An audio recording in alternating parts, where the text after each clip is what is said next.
Je vais te montrer deux exotriceps qui m'ont littéralement fait exploser et passer de ficello à fer à cheval, ma crevette. Ok, ma crevette. Donc le premier exercice, ça va être des extensions triceps, tu vois, à la corde, à la poulie. Donc ce que je te conseille, c'est de mettre du coup deux cordes, parce qu'avec une corde, tu vas être souvent limité niveau amplitude. Donc tu vas venir prendre du coup au même niveau sur tes deux cordes. Une fois que tu es ici, pareil, la petite optimisation en fait, c'est que tu vas venir du coup légèrement mettre tes coudes vers l'arrière en fait pour bloquer un petit peu le mouvement de ton numérus, tu sais, pour éviter que tout simplement quand tu fasses tes répétitions, il se balade un peu dans tous les sens. Et une fois que c'est ici, tu cherches juste, tu vois, faire une extension de bras où tu essayes d'aller vraiment loin derrière et sur le côté pour vraiment du coup solliciter, tu vois, tes triceps. Donc tu négliges pas l'amplitude dans le sens où tu vas vraiment tendre tes bras comme ceci. Et quand tu relâches, tu fais vraiment une flexion aussi complète, tu vois, de ton coude comme ceci.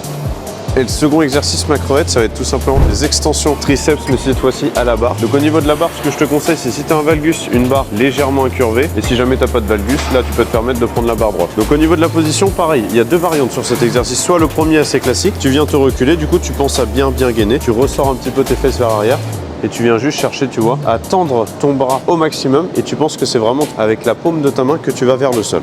Maintenant, si tu souhaites vraiment développer la force sur tes triceps et que ça puisse t'aider, tu sais, sur des mouvements, tout ce qui va être développé couché, développé militaire, tous les mouvements de poussée, ce que je te conseille, c'est qu'en fait, au lieu d'avoir, tu vois, une poussée comme ceci, tu vas venir vraiment te rapprocher de la poulie et te mettre vraiment quasi à la verticale. Et ensuite, donc, tu vas venir en fait pousser plus comme un mouvement de dips où tu te permets en fait d'écarter un petit peu tes coudes et de les laisser remonter en contractant un petit peu tes trapèzes et tu viens pousser vers le bas comme ceci, tu vois.